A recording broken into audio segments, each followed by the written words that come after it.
Réponse à la vidéo de Rai et plus précisément à des commentaires qu'il a laissés qui sont catastrophiques en commentaire. Je vais vous en mettre un et je vais vous montrer par le Coran et la sunna du prophète sallallahu alayhi wa sallam qu'il se trompe complètement et désolé aux chrétiens d'avoir lu un tel commentaire. Un musulman vient et il écrit mes condoléances aux amis chrétiens. Donc mes condoléances, c'est tout simplement une expression pour manifester l'empathie, c'est-à-dire voilà, je suis empathique avec vous dans cette douleur que vous traversez. Mais ça ne veut pas dire que tu es en train d'implorer Dieu, de souhaiter miséricorde à la personne, de lui pardonner, ainsi de suite. Qu'est-ce que répond Rai?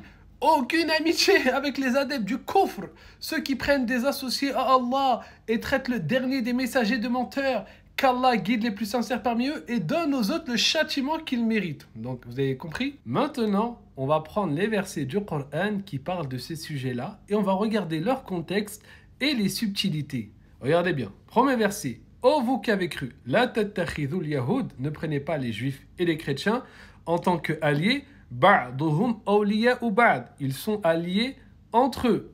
Ok? C'est quoi le contexte de la descente de ce verset-là?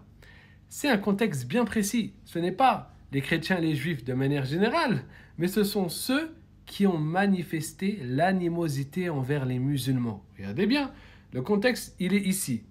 C'est quoi le contexte? Regardez bien. Ba'dama zaharat, après que leur animosité, après qu'ils aient pris en ennemi les musulmans. C'est juste écrit ici. Regardez, Tabari. Et d'ailleurs, Allah Azza wa Jal explicite davantage ce sujet dans d'autres versets. C'est pour ça que c'est important de ne pas prendre un verset ou un hadith et de l'isoler, mais de bien contextualiser les choses. Regardez bien, Allah Azza wa Jal, il dit quoi? Allah, la yanhakumullah. Allah ne vous interdit pas d'être bienfaisant. Écoute bien, bienfaisant. Pas juste, voilà, t'es juste, tu t'abstiens. Non, bienfaisant, t'as droit d'être bienfaisant envers des non-musulmans. Écoute-le. Et équitable envers ceux qui vous ont quoi? Qui ne vous ont pas combattu pour la religion et ne vous ont pas chassé de vos demeures, car Allah aime les gens qui sont justes. Et le verset suivant, Allah Azza wa Jal explicite qu'est-ce qui est voulu dans l'interdiction de prendre des alliés. Allah, il donne bien la description, écoutez bien. Allah vous défend seulement, regardez bien, innama yanhakumullah, Allah vous interdit seulement de quoi? De prendre pour alliés ceux qui font quoi? Qui vous ont combattu pour la religion, chassé de vos demeures et ont aidé à votre expulsion, et ceux qui les prennent pour alliés sont les injustes. Donc tu comprends, qui Allah Azza wa Jal t'interdit de prendre pour allié, il t'a donné des descriptions. Et c'est comme ça que tu comprends l'autre verset avec le contexte de révélation aussi. Et d'ailleurs, l'imam al-Tabari, qu'est-ce qu'il dit juste après? Écoutez bien et lisez. Tous ceux qui possèdent ces descriptions sont concernés, sans exception, pour certains en détriment d'autres. Il n'y a donc pas de sens à l'opinion de ceux qui disent que cela est abrogé, car faire preuve de bienveillance envers un mécréant en état de guerre, qu'il y a entre lui et le croyant un lien de parenté ou non, d'accord, écoutez bien, un lien de parenté ou non, n'est ni interdit ni répréhensible, bien sûr, avec les descriptions qu'on a dit juste avant. C'est-à-dire que tant que, même s'il y a la période de guerre, tant que le mécréant envers qui tu es bienfaisant, envers qui tu es bon, eh ben, il ne t'a pas sorti de ta demeure, il ne t'a pas combattu dans la religion, Dieu ne t'interdit pas cela. Regardez bien. Tant que cela ne constitue pas une aide ou un avantage pour lui ou pour les gens de la guerre contre les musulmans, comme par exemple lui fournir des informations sensibles sur les musulmans ou le renforcer par des cheveux ou des armes, la validité de ce que nous disons est confirmée par le récit que nous avons rapporté d'Ibn Zubayr concernant Asma et sa mère. Quand à la parole « Dieu aime ceux qui sont équitables », cela signifie que Dieu aime ceux qui font preuve d'équité, qui se montrent justes envers les gens, leur accordent leurs droits et agissent avec justice à leur égard en étant bienveillants envers ceux qui leur ont fait du bien et en rendant l'appareil à ceux qui les ont traités avec bonté. Et malheureusement, ce qui montre que ces gens se croient plus royalistes que le roi, c'est, vous savez, dans sa vidéo, au moment, il dit quoi? Il dit quoi au moment? Il dit oui, le prophète sallallahu alayhi wa sallam nous a informé que Allah Azza wa Jalla a dit que le fils d'Adam l'insulte lorsqu'il dit qu'il a un enfant. Pourquoi? Parce que tout simplement, ça ne convient pas à Allah Azza wa Jal, d'accord? Mais il ne faut pas mélanger, parce qu'il dit oui, est-ce que toi tu pourrais être allié avec quelqu'un qui insulte ta mère ou ton père? Mais ça n'a rien à voir. Il faut être capable de différencier une personne qui vient voir des musulmans où le prophète a alayhi salam et qui lui dit ton Seigneur, je lui il l'insulte, et entre une personne qui pense qu'il a une bonne croyance et qui pense pas qu'il l'insulte, il n'a pas montré d'animosité, c'est juste que lui, sa croyance, elle n'est pas bonne, mais auprès de Dieu, ça équivaut à une insulte parce que ça ne convient pas à Dieu. Et tu te rends même pas compte que tu fais pas la différence entre les deux choses. Et tu veux que les gens appliquent en fait, ce qui devrait être appliqué à l'autre catégorie. Tu te rends compte de la dinguerie? Et pourquoi j'ai dit que ces gens-là se pensent plus royalistes que le roi? Tout simplement parce que, écoutez bien tous ceux qui ont la même pensée de A à Z avec lui.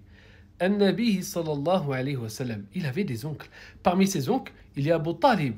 Et toi, Rai, et les frères qui pensent comme lui, on est d'accord que vous considérez bien Abu Talib comme un mushrik qui a une croyance qui n'est pas digne d'Allah. C'est-à-dire de croire en d'autres divinités. C'est une insulte envers Allah de dire qu'Allah il a des égaux et il y a d'autres divinités en dehors d'Allah Azza wa Jal. C'est quelque chose de terrible qui rend vaines toutes tes actions. On est d'accord, d'accord? Donc, selon vous, le tawhid, ça implique de se désavouer parce que lui, en fait, il insulte Allah parce qu'il dit qu'il y a d'autres divinités. Tu peux pas, imagine-toi, il insulte ta mère. Tu pourrais aimer quelqu'un qui insulte ta mère? Eh bien, An-Nabi sallallahu alayhi wa sallam, l'homme qui a plus réalisé le tawhid que toute créature, il n'y a aucune créature qui a eu autant un tawhid comme un Nabi sallallahu alayhi wa sallam. Les plus hauts degrés de réalisation du tawhid, ça appartient au prophète sallallahu alayhi wa sallam. C'est lui qui les a réalisés. C'est pour ça que c'est la créature la plus aimée auprès d'Allah. Eh bien, écoute bien. Un Nabi sallallahu alayhi wa sallam, il aimait tellement Abu Talib qu'Allah Azza wa Jalla a révélé quoi? Innaka la tahdi man ahbabt. Tu ne guides pas celui que tu aimes. Tu ne guides pas celui que tu aimes. Le prophète sallallahu alayhi wa sallam avait un manque dans le tawhid. Il aimait quelqu'un que tu considères être comme un mushrik, qui a une croyance qui insulte Allah. Eh ben non, le prophète n'avait pas un manque de tawhid. Pourquoi? Parce que son oncle Abu Talib, il était juste, il était bienfaisant et il ne montrait pas d'animosité envers l'islam. Il ne combattait pas l'islam, même si pour lui, à travers sa croyance, c'est rendre mensonger le prophète alayhi salam, de ne pas rejoindre l'islam. C'est ça, c'est la conséquence de la croyance, on est d'accord. Mais comme il était bienfaisant, comme il était juste, eh ben, il l'aimait pour ces qualités-là. Il n'était pas en accord avec sa croyance, il n'était pas en accord avec son dogme, mais il l'aimait pour ses qualités. Alors ne te crois pas plus royaliste que le roi, s'il te plaît. Et arrête d'apprendre des choses graves à ces jeunes qui t'écoutent, malheureusement. Voilà le Coran, voilà le tafsir. C'est pas Bilal, non. Ça, At-Tabari, tafsir. Lisez le Coran. Regardez ce que les savants ils ont dit. D'accord? C'est extrêmement important. Donc, bien sûr, les frères et sœurs, en tant que musulmans, on ne doit pas invoquer, on ne demande pas à Dieu, oh Allah, fais rentrer au paradis ou fais miséricorde à une personne qui est morte sur cette croyance-là qui est l'association. Mais on est respectable envers les gens et on est bienfaisant envers ceux qui ont été bienfaisants, surtout ceux qui ont œuvré pour la coexistence avec l'islam et les musulmans.